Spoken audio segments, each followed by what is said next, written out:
Hello, everyone, and thank you for joining us on today's webinar, Everyday Leaders, a New Vision for Leadership Development, with David Wentworth, Principal HCM Analyst at Brandon Hall Group, Charlie Chung, Senior Director of Solutions at NovoEd, and Juliandra Rittman, Director of Global Talent Management at the Clorox Company. Charlie Chung works with large corporations and top-tier universities to bring their training online.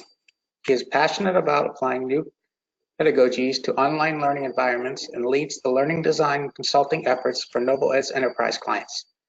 He brings a background in management consulting and enterprise software. Juliandra Rittman's current role with the Clorox Company is to lead global talent management programs, systems and processes that human resources is responsible for developing and implementing. Juliandra's background at the Clorox Company has included roles in developing and leading the company's Diamond Leadership Institute suite of leadership development programs and modernizing its performance management process. She has served as an HR business partner and led the company's best-in-class approaches to succession planning and employee engagement. I would like to extend a thank you to NovoEd for sponsoring today's webinar. NovoEd is the provider of the award-winning SaaS platform that powers real learning for skills that matter most to modern learners. The platform enables the creation, curation, and delivery of engaging learning experiences that build high-value skills, enable business transformation, and improve organizational performance. Millions of adult learners have developed their skills using NovoEds for peer learning and feedback, coaching and mentorship, and team-based projects. Fortune 1000 companies, social impact organizations, and executive education providers rely on NovoEd's intuitive and responsive interface and powerful analytics to drive and sustain learning engagement and outcomes. I wanted to also share a little bit about Brandon Hall Group. Brandon Hall Group is a research and analyst firm that empowers excellence in organizations around the world through our research and tools.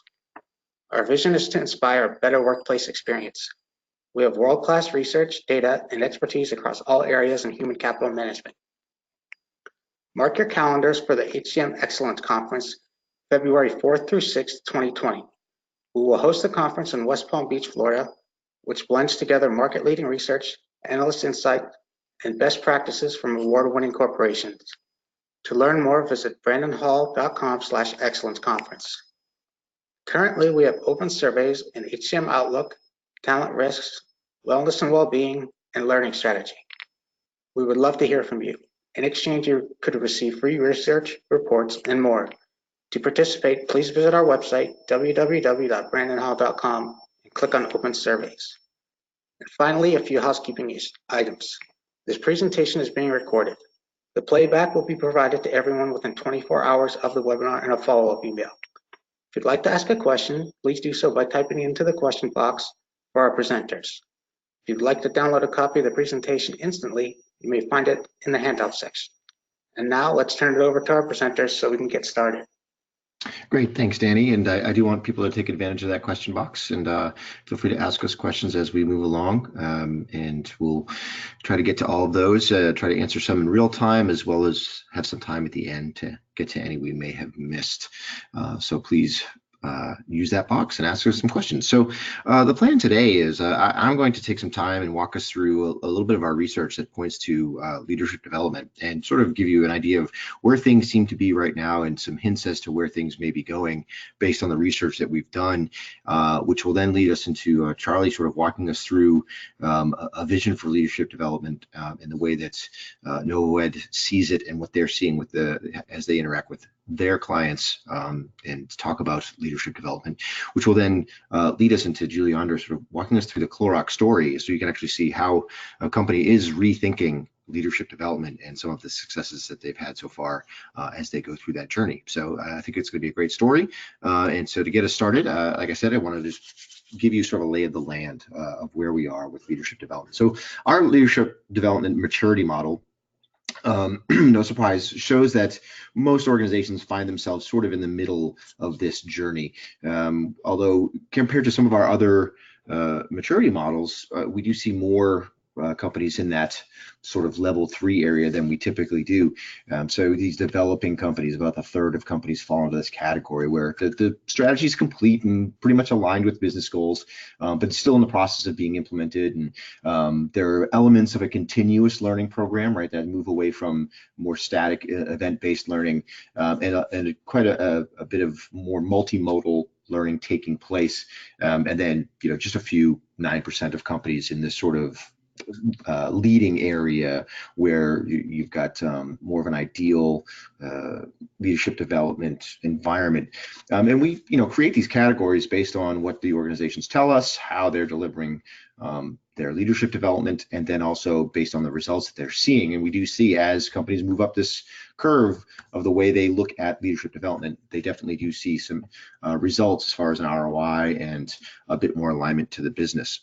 So what we're trying to do is take our research and we build this maturity model and help organizations make the climb up this curve. So as we ask companies what they're doing as far as leadership development goes, we can see here that it's a big issue, right, for a lot of organizations. We ask companies how much they're planning on investing in the near future for leadership development. And so you can see that 44% of companies say they're going to do moderate investment, with 36% actually saying they're going to do heavy investment. So quite a large number of organizations looking to invest pretty significantly in leadership development, trying to create that pipeline for the future.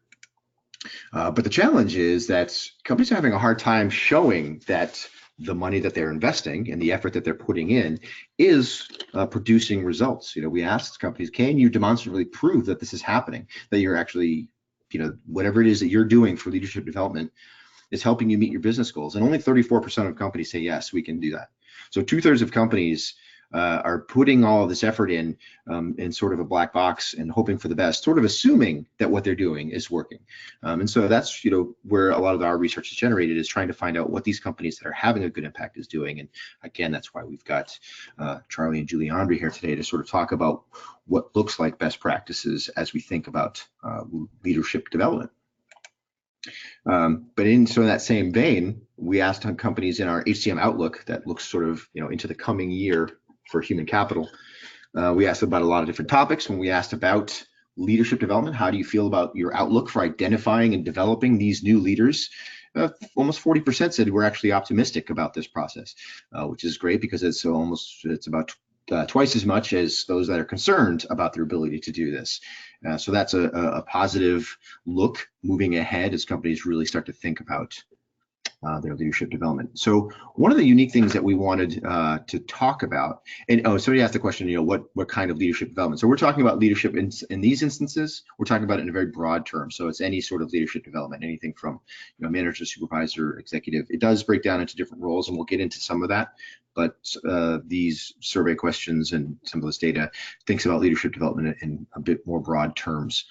But to that point, we also wanted to find out, and this is something we wanted to get into, the topic of today's webinar is about, are we developing leaders, across the board, right? Or are we just focusing on sort of that upper level? And the sample group that Peter was asking what the sample group was for these studies, about 330 for the leadership development survey. So that's how many companies, and that's all different industries and sizes that we're looking at. So we asked companies if they were looking at this by taking a leadership program and teaching the same sort of skills, regardless of what the job level was. And then people would advance through the organization based on their proficiency and mastery of the different levels. And so about half, 48% of companies say, yes, that's how we look at it. We teach the same thing, skills, irrespective of job level. So that's sort of what we were trying to dig into here today, is this idea of not just focusing on, say, executives or senior leadership, but can we look at leadership as something that's applicable across all roles in an organization?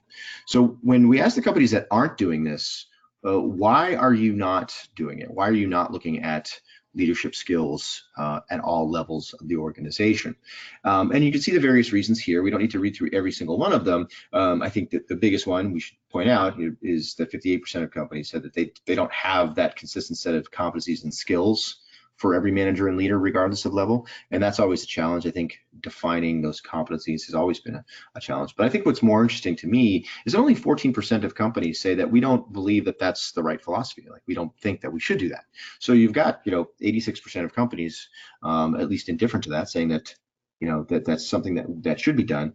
And the reason we're not doing it is for these other sort of more tactical, strategic reasons, not because we don't think it's a good idea. So the idea is, okay, let's move forward with this idea of propagating leadership development skills throughout the organization. And what are those skills?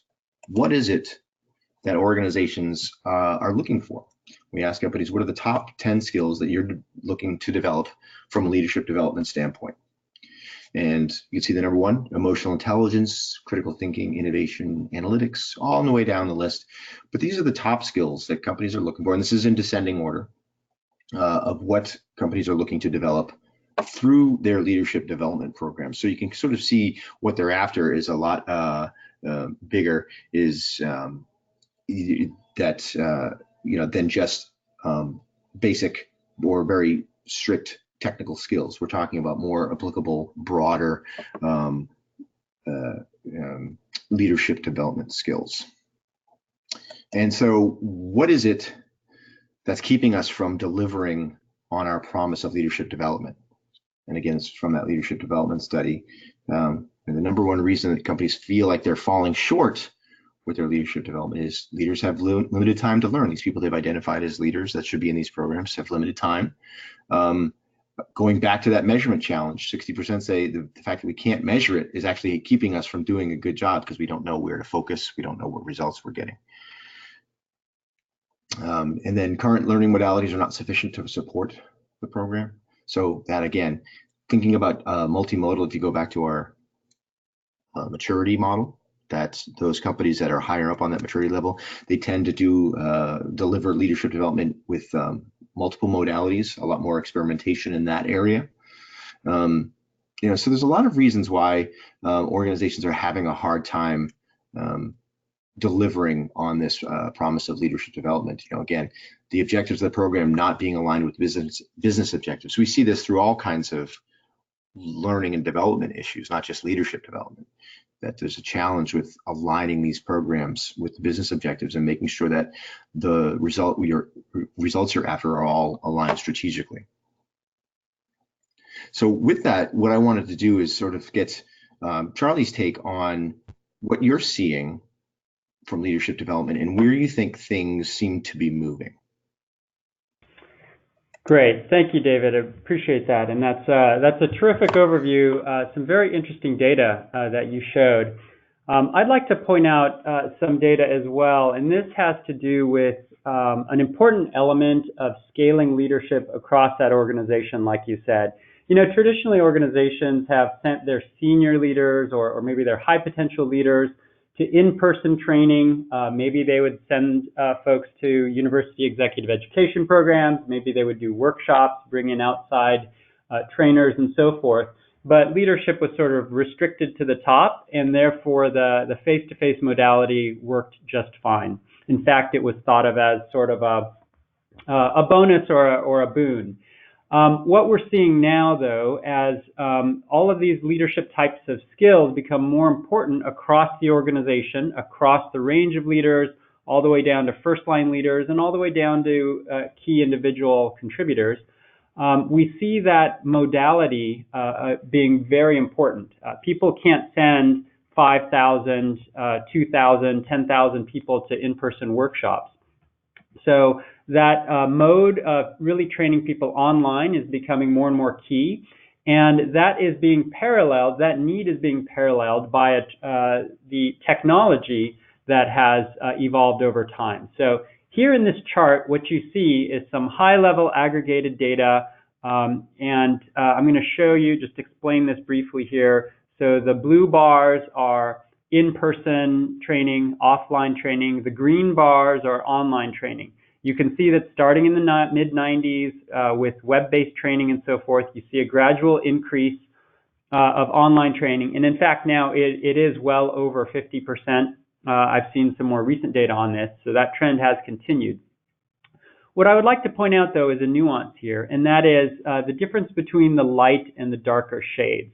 So the lighter shade of blue and green are that more basic training, maybe compliance training, something where you're just exposed to some facts and maybe you're quizzed on your recall of those facts.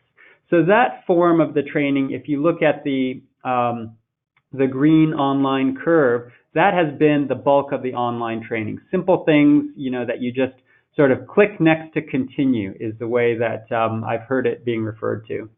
What you are starting to see in that dark green, though, those are the training programs that are more subtle, more nuanced, more higher level. A lot of those skills in that top 10 list that David showed earlier, we are starting to see an increase in that. And you see the opposite parallel effect in the blue offline training, where most of the offline training that has shifted online has been that simpler training, but a lot of that deeper, richer training is still offline, and we would say trapped offline if your goal is to scale that and bring that more broadly to the organization. So the good news is there's a lot of opportunity. There are new methods, approaches, technologies that can help bring some of that richer training online. If we go to the next slide, I'd like to just describe a few different topics and use cases here. You can see these are some of the top types of trainings that we're starting to see move online, both in general and particularly on our platform, NovoEd. We're sort of a place where people can put their training or create their own training.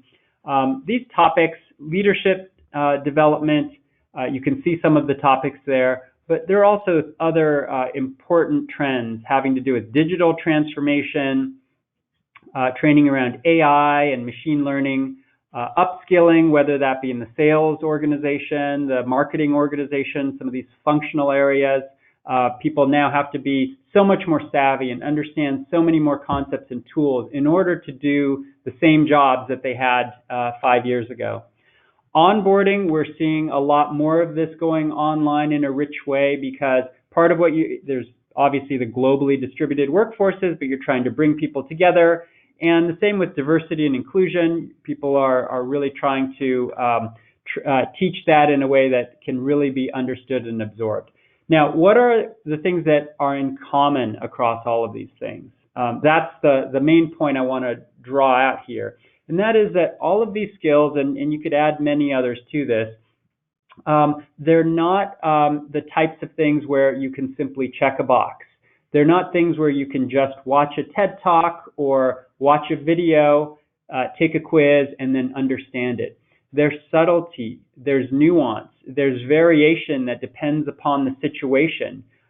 There's, in fact, judgment that has to be developed on the part of the learner. Traditionally, that judgment has been developed through experience alone, but in this day and age, we've got so much that we need to learn that we need to find ways to help develop that judgment through the training process itself.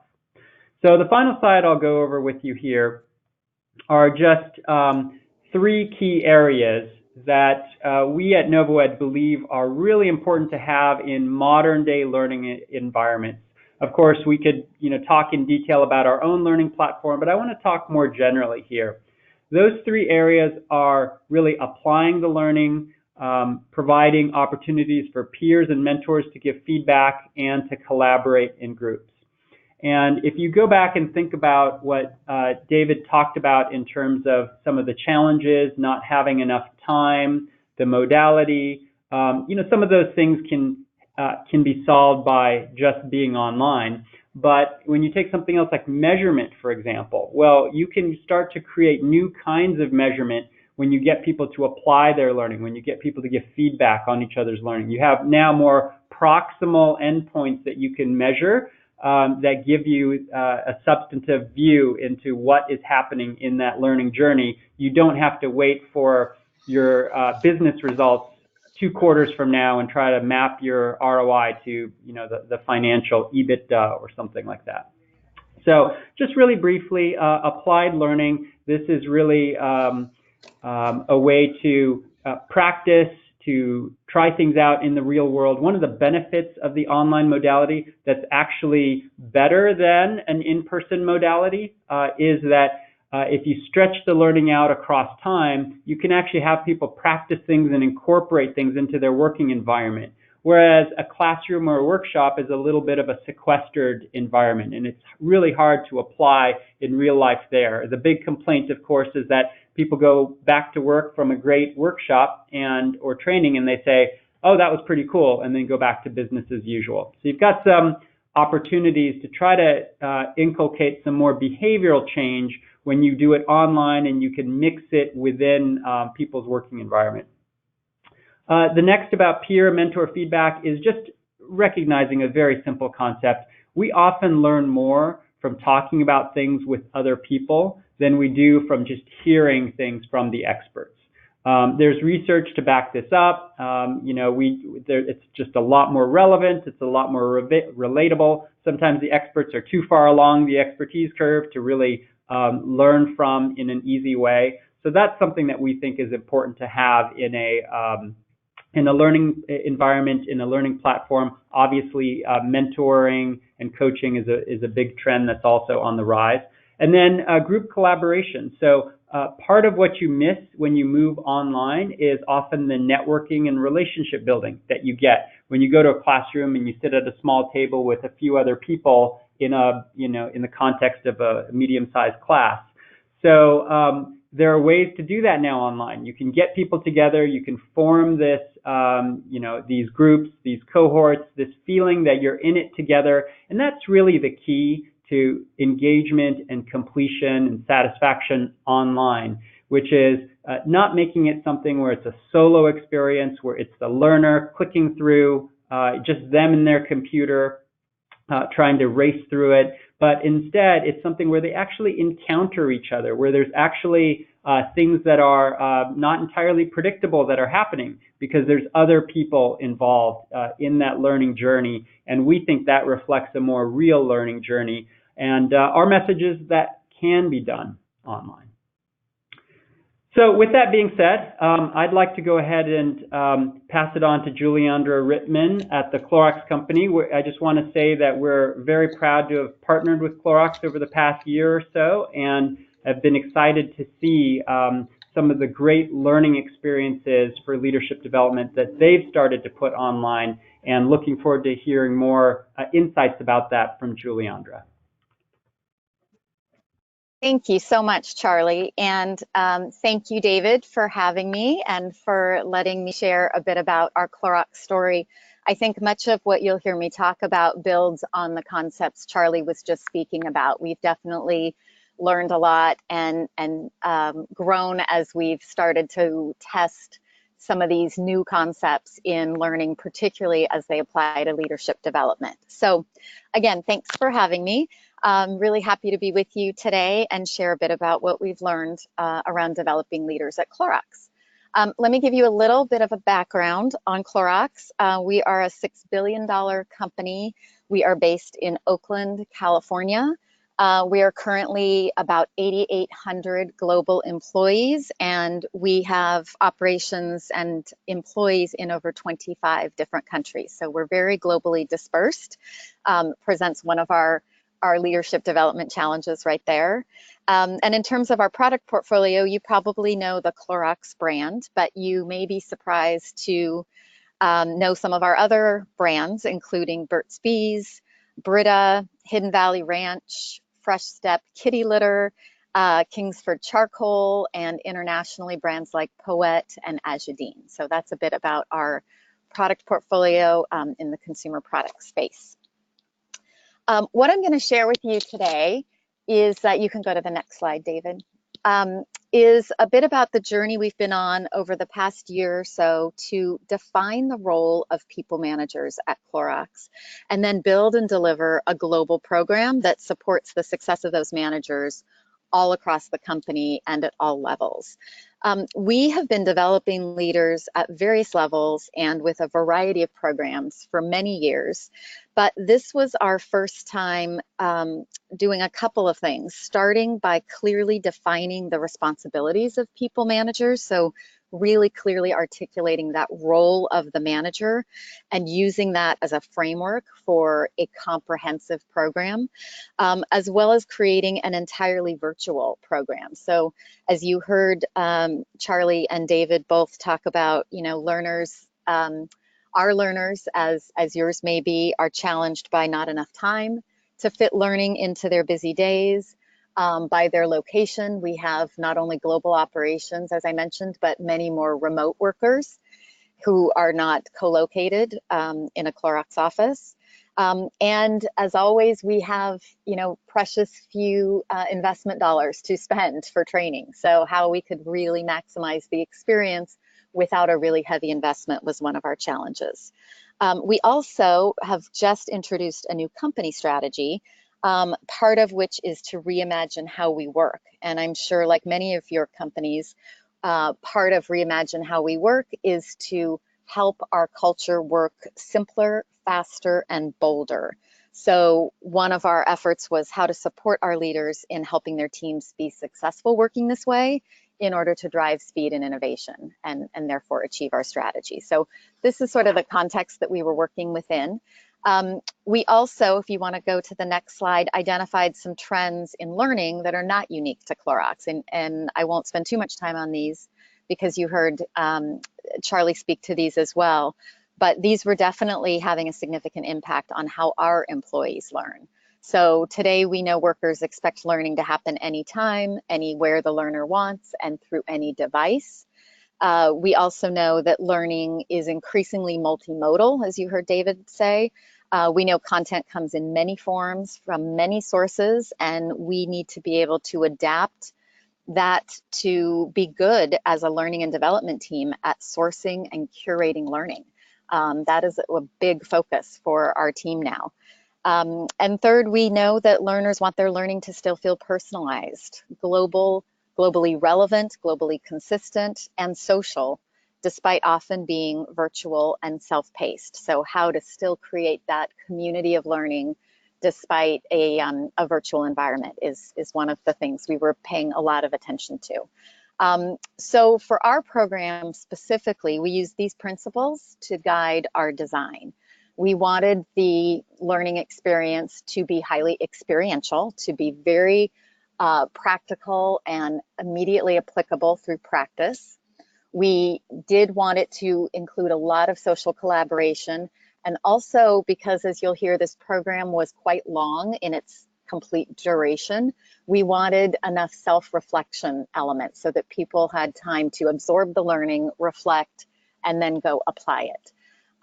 Flexibility and personalization were very big principles for us, as well as the learner experience and ease of access. So for this comprehensive virtual program, the ability for learning to be really easily accessible and not have technology barriers to accessing the learning when and where they needed it was an important principle.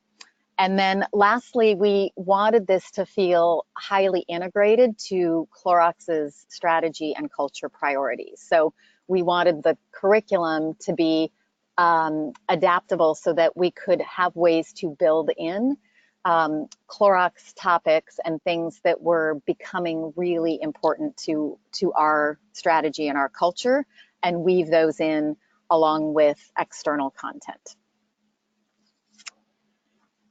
So for the Learn and Lead program, that is the name of our global people manager development program. Success for this program involved really these 4 criteria. The capabilities that we identified, and I'll speak more about those in a minute, were mapped to the key aspects of the manager's role in optimizing the employee journey. So we started framing the role of the manager around those aspects that were most critical to an employee's journey, an employee's experience that they were having at Clorox. And again, I'll talk more about that in a moment. We did build an entirely virtual program that still provided a sense of community for learners to interact with each other, be social, and have that peer learning environment. The program needed to be flexible enough so that busy managers could fit the learning into their work schedules. This is a common issue we hear, and even with the bite-sized learning that we've designed, we still hear that sometimes it's a struggle to complete the content and the assignments. The pace that we used in designing the program was that managers should expect to spend 45 to 60 minutes every 2 weeks, and that would allow them to keep pace with the program. So there was a lot of flexibility in when they did that 60 minutes of work, but they should expect over the course of the program to spend 45 to 60 minutes every 2 weeks. We also included content that was relevant, engaging, and again, as I said, connected to Clorox in the context of our business needs, and so immediately applicable to practice. Juliana, if I could just ask you a couple of questions that had come in, I think they're just relevant to what we're just talking about.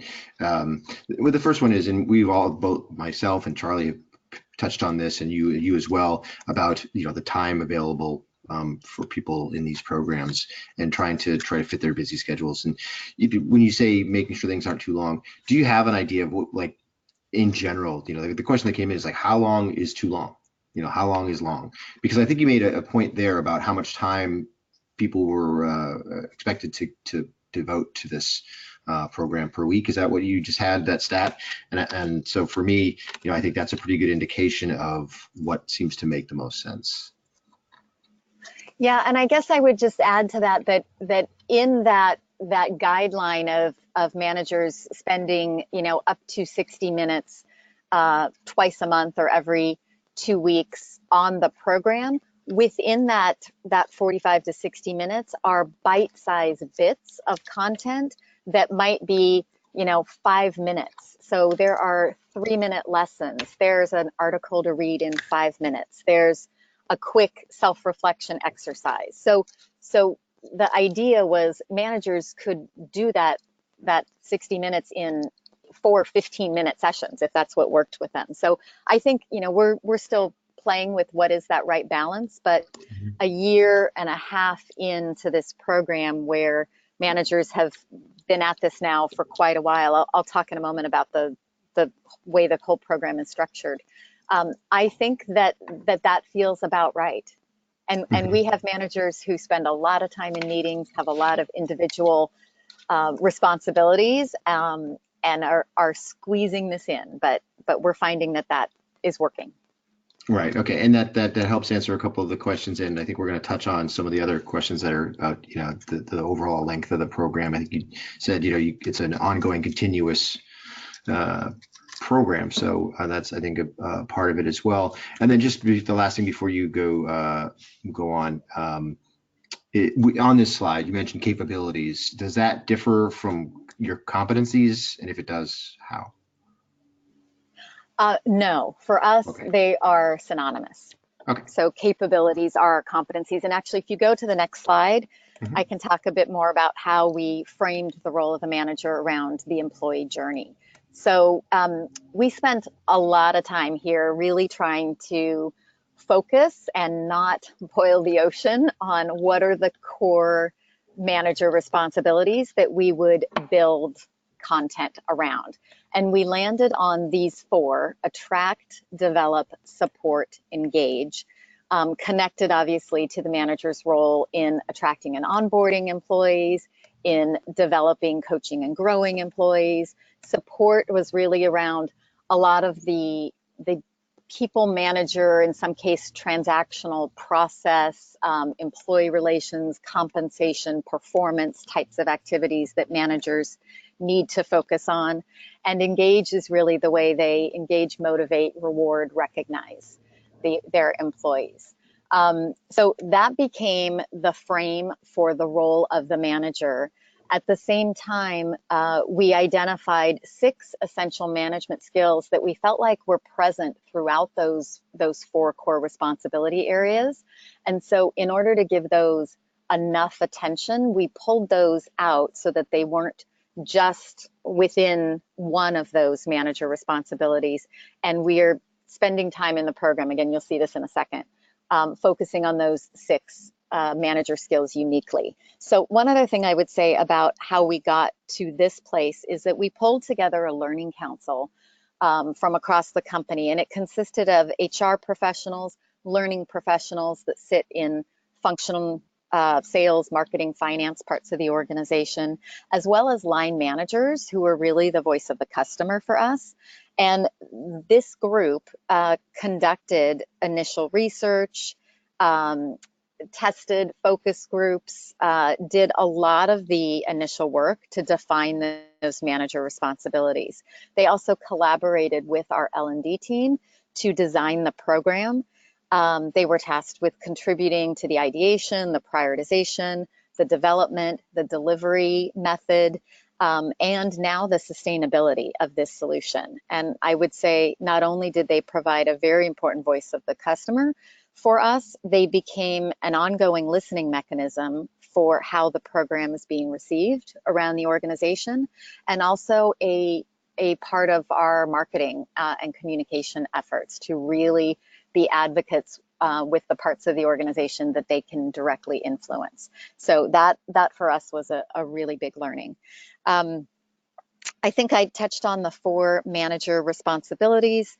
Those obviously help to reinforce the company's strategy, values, and culture, which surround those responsibilities.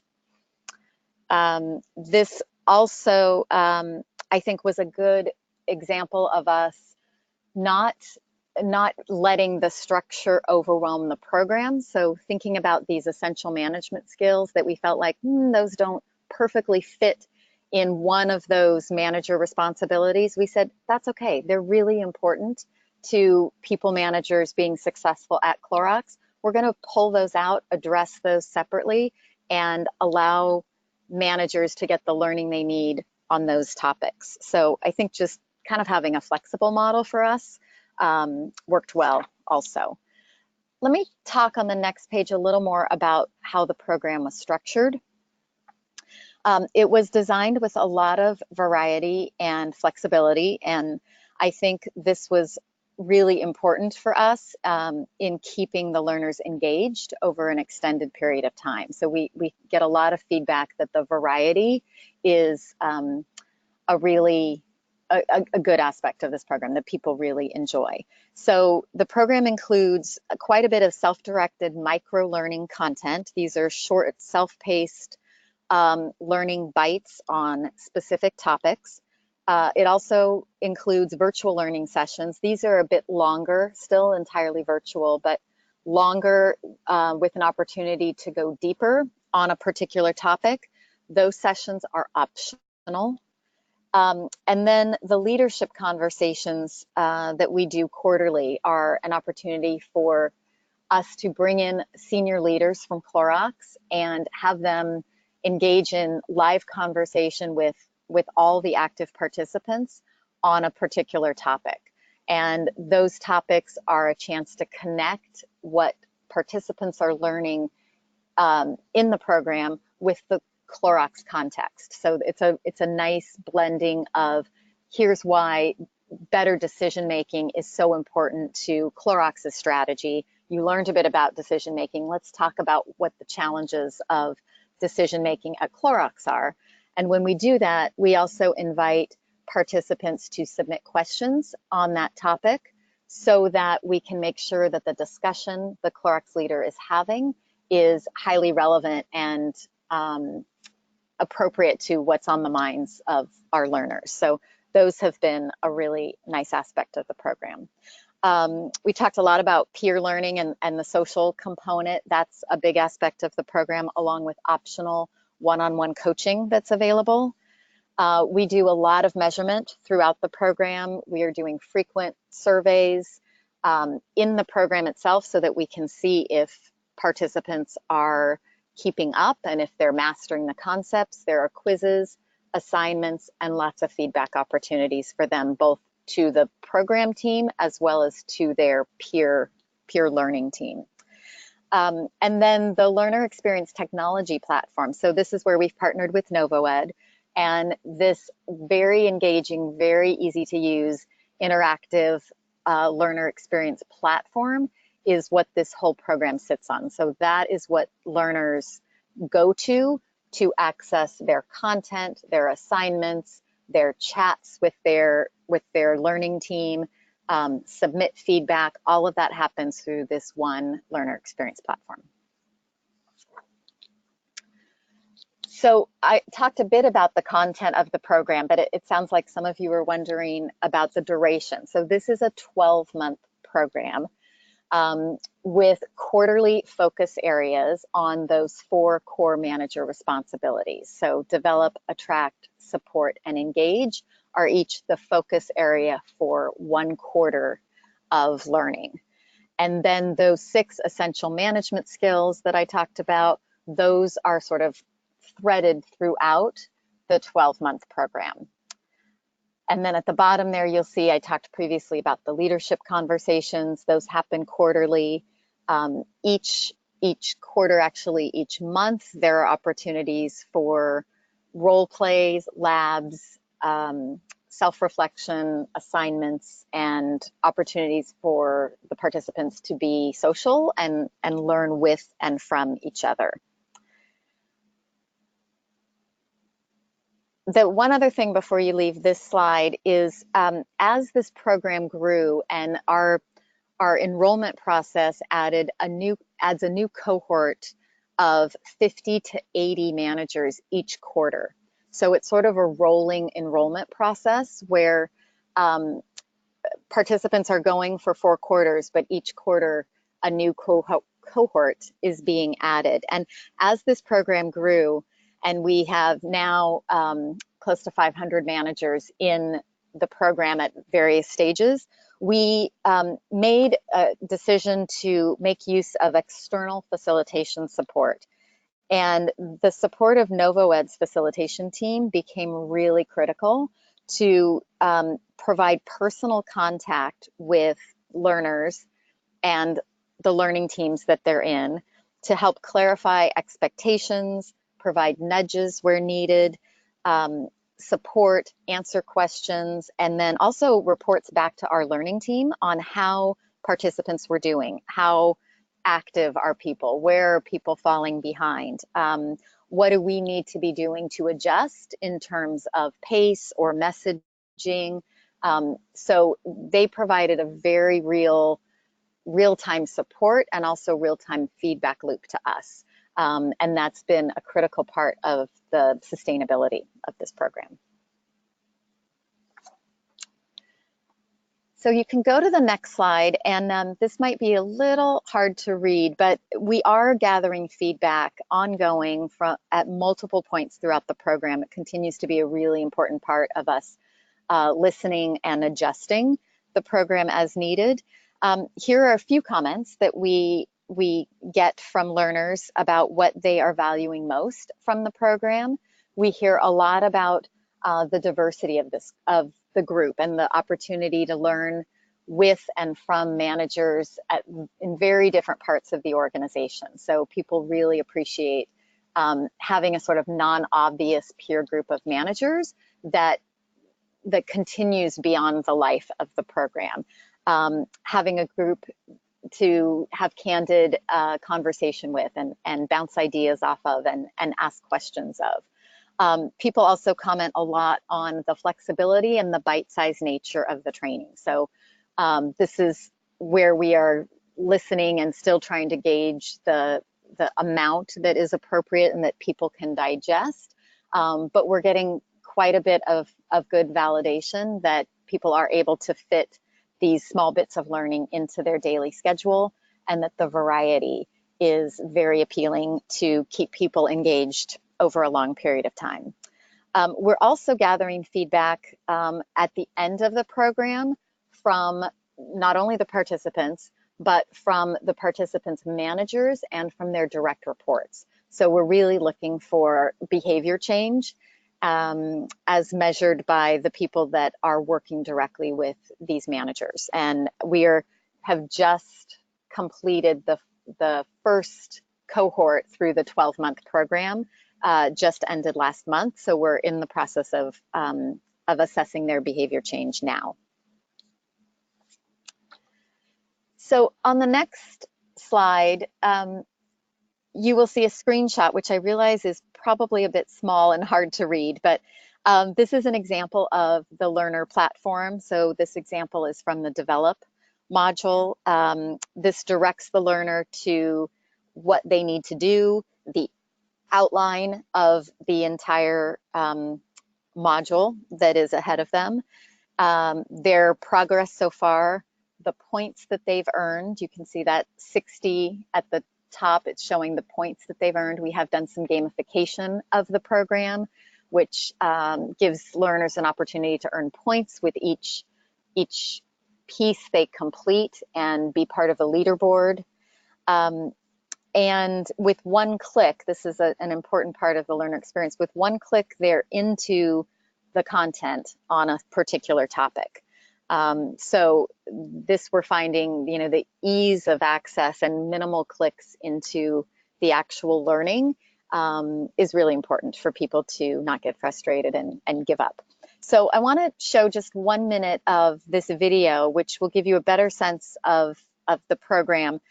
This is one thing that we really find that we don't do enough of at Clorox, is to actively publicize our new initiatives. So this video has been very helpful as a communication tool in our internal marketing efforts. Managers impact all parts of the learning journey at Clorox. The Global Learn and Lead program connects leaders from different business functions around the world through a high-impact, scalable, and modern learning program to strengthen key people management capabilities. Learn and Lead provides a flexible, modular 12-month structure with self-direct learning, peer coaching, and virtual learning sessions. Each quarterly offering corresponds to different leadership skills that define the manager's role in supporting the employee journey across the employee's life cycle. Develop, attract, support, and engage. The most impactful learning happens when people work together in teams or partners to acquire new skills and learn how to apply them in their everyday work. Learn and Lead provides managers with the ongoing support of a team, facilitators, and resources to be a part of a lasting learning community. I really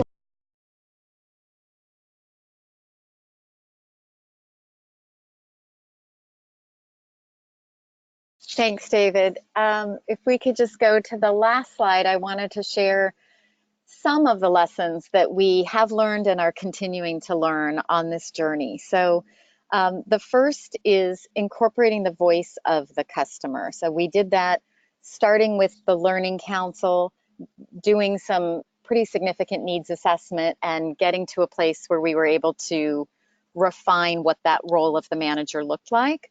It was critical, I think, in our program's success. It served to capture needs in terms of not only what the content was, but in the delivery approach, the pacing, and it also served to build joint ownership for the program's success. So this is not viewed as purely an HR initiative. The second was to be flexible. So participants knew that they had some flexibility and some discretion in this program.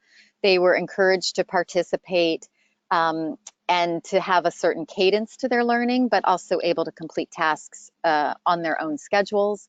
There also was a certain amount of core content, and then beyond that, we provided optional content, so that degree of learning was somewhat left to what was most important to the learner beyond the core content that was required.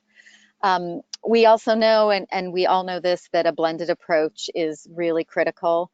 The blend of micro-learning, facilitator-led sessions, and probably most importantly, a social environment to learn from their peer managers created an experience that participants are finding impactful, as well as content from the outside and Clorox content. So that kind of seamless blending gives participants a feeling that they're learning from external perspective, but also getting a connection to what's really important and relevant at Clorox.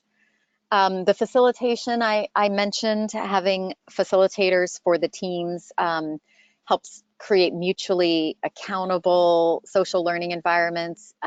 We have team leaders on each of the learning teams, and the NovoEd facilitation team has helped specifically with those team leads when they need additional support to be the face or the lead of helping their team get to where they need to, or have the right kind of discussion, set up role plays. So they're a great liaison to have facilitation both among the team and external facilitation.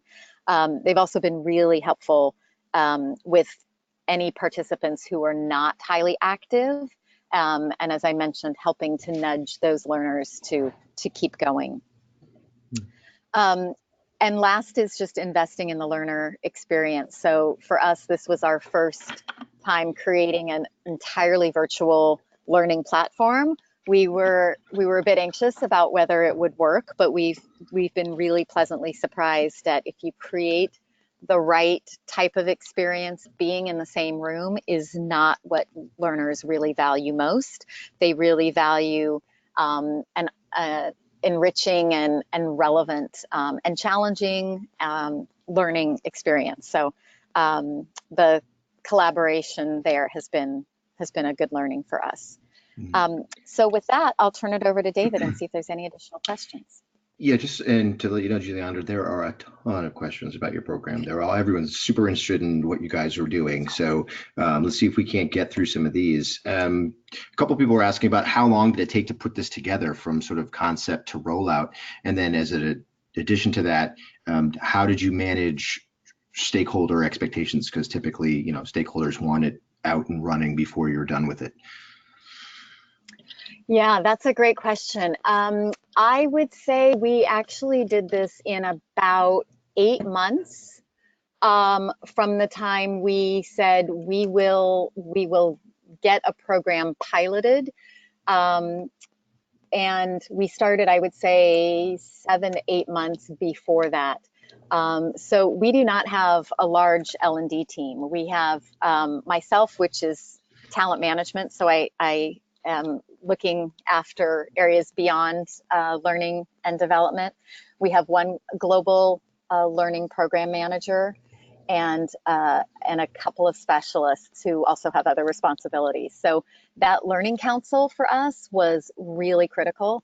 And I would say their energy and motivation to be active parts of the design team was definitely an accelerator for us. And to the question about stakeholders, I would say they became a big part of the stakeholder engagement, stakeholder management effort.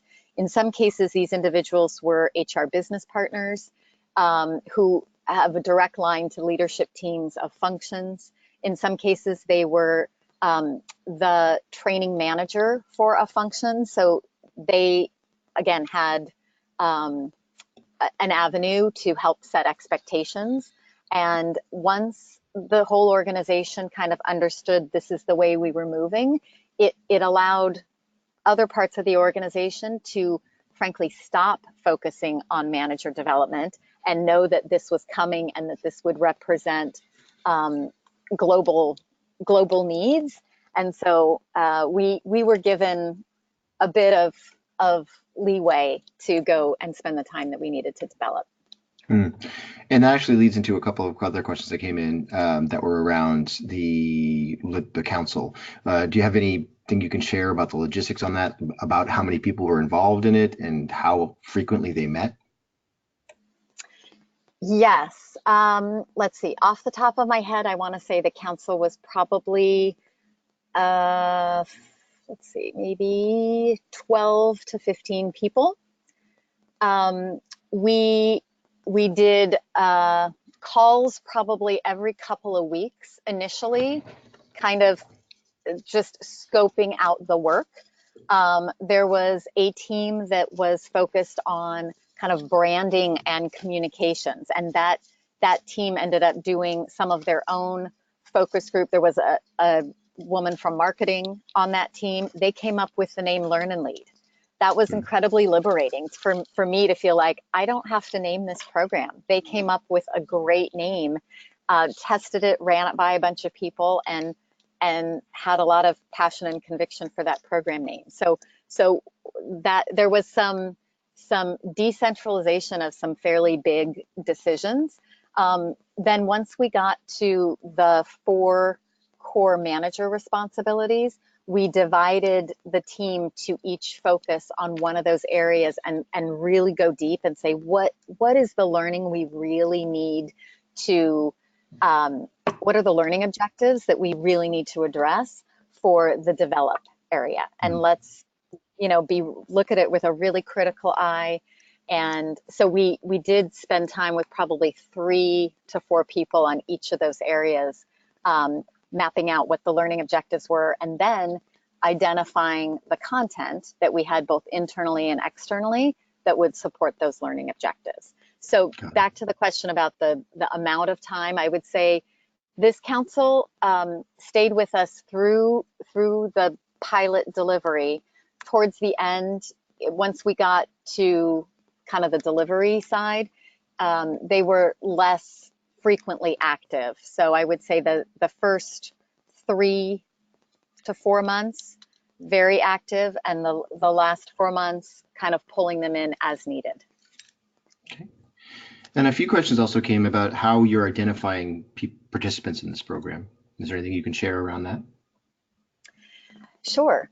Our target audience is anyone in the organization who manages people, up to, we have kind of delineated up to director, so senior manager and below. We have not limited it to that, though. We have said this is the core that we would like to put through this program first. Some parts of the organization have said we'd like our directors and senior leaders to go through it as well, and we think that's great. So we have about 1,200 managers in the organization in total, and because there is a nominal charge for this program, and our training budgets are decentralized, our functions across the company are identifying who they'd like to put through the program at each cohort as they start. So we give them a kind of a nomination list and say, here are the 4 starting points for this year. You let us know who you'd like to put in and when, and then we take waiting lists as well. And then also have several questions around sort of the measurement of impact, everything from, I know you mentioned the gamification, so there's points. So, are there ways that you are either recognizing or rewarding managers for their achievements in the sort of ASDE model? And then how are you measuring, you show you've got surveys and other different measurements you're doing. How are you measuring this program and its impact on the business? So let me take the first one around the gamification. So there is not heavy reward from the program side to being at the top of the leaderboard. We feel like for some learners that is its own reward, to really be saying, look, I've completed everything. We do some recognition to the individual and also to the individual's manager. The biggest recognition actually comes from just completing each module of the program, meaning each quarter, and then completing the overall program. So for that, we do send a certificate to the manager of the participant, ask them to deliver it to the participant, and send us back a picture, if possible, because we know this is happening all over the world. Send us a picture of you with your employee, and sometimes that's virtual as well, just to help keep them motivated to move to the next step. Then we encourage the employee or the manager participant to share with their leader, hey, I completed all the points and I'm at the top of the leaderboard. But there's no additional prize or anything for the points. So we're still learning on that front, I would say. Mm-hmm. On the measurement question, and I know we're just about out of time. And it's okay. We'll keep going. Okay. So we are doing both quantitative and qualitative feedback. The quantitative, so let me start with the qualitative, which is through surveys and assessments, as I mentioned, both to participants manager, and participants direct reports. On the quantitative side, we have an annual engagement survey that has a section that is unique to employees answering questions about their experience with their manager. And so we're just kind of planning this now because our survey is coming up in the new year. But we would like to do some comparison between the participants who have been through the program and the managers who have not been through the program, and gauge how we're seeing employee experience with their manager being improved.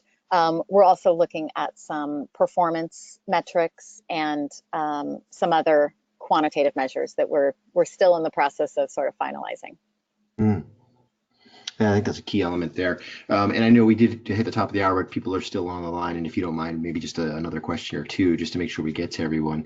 I think you've managed to answer a lot of the questions that came in just through your presentation, I believe. So some of the questions that we're not answering here, I think got answered as part of what we were talking about. But a couple similar questions came in around that sort of social peer learning aspect. And how did you approach it? Was that a change for these people? Like, what is the way they engage in learning? And if so, how did you get people to participate? I think that's a challenge in a lot of, not just leadership development, but in learning in general. If companies are shifting to that, we talk a lot about how that's how people want to do things and people benefit in it and it's effective, but to actually make that change can be difficult. So did you have a challenge there where maybe even people needed to be trained on how to do this, or was is this pool of potential leaders you've got just they were hit the ground running when it comes to this piece of it? Yeah, that's a great question, and it's something that we were very unsure of how much people would adapt to this new way of learning. I would say in general we've been really pleasantly surprised at how agile people are. I think most of their virtual learning collaboration in the past has been within work teams. So you're learning or doing a role play or a chat with people that you know and that you are working already with. So now we're asking people to form teams with people at far other parts of the company, other functions, other countries, and we tried to help people personalize their profile in the program by giving them one of the great things the NovoEd platform does is it has a profile page, and we say add your picture, share something about yourself, what you do in the organization, what you're most interested in learning, and so people started to feel like they got to know other learners through those profiles. And we asked participants to form their own learning teams, which in most cases has worked very well. We gave them some guidance about joining a diverse team, not joining a team with everybody that who's from sales, but really using this as an opportunity to get to know other leaders in the organization. And it's one of the wonderful things I think about our culture is that people trusted that process, and they really did jump in and join very diverse teams and then be willing to share. So it's been a really nice surprise for us. Yeah, I think in these situations, a lot of times the fear of that collaboration, that connection, that social learning aspect is more on the organizational side than on the participant side. I think organizations, for some reason, are more frightened of their employees talking to each other than the employees are afraid of actually talking to each other. And we need to get over that, I think. Our last question should be pretty straightforward. You mentioned how you're a global organization. Was there a global aspect to this program? Was there any translation involved, anything like that? Oh, so that's a great question. We do translate much of our professional development content, but for global managers, this program was all in English. And that has been that has been working for us. We spend a lot of time on translations for different types of content for this one, because it's so many different pieces of content, and we have kind of tested with our global people managers that they are proficient in English. We made the decision to just have this program be in English. Okay, great. Thank you so much. And so thanks everyone for all the questions. That's great. We love the activity, and Juliandra, thank you so much for taking time to answer all those questions and provide your story. I think that it really helps to drive home the concept of leadership development and this new way of thinking about it. So thank you so much. And of course, Charlie, thank you so much for your data and insights as well. And thanks to NovoEd for providing both of you as well as the time today to do this. So and again, thanks everyone for joining. Thanks, Charlie. Thanks, Juliandra. And we hope to see you on another webinar in the near future. Thank you, everyone. Bye-bye. Thanks. Bye-bye.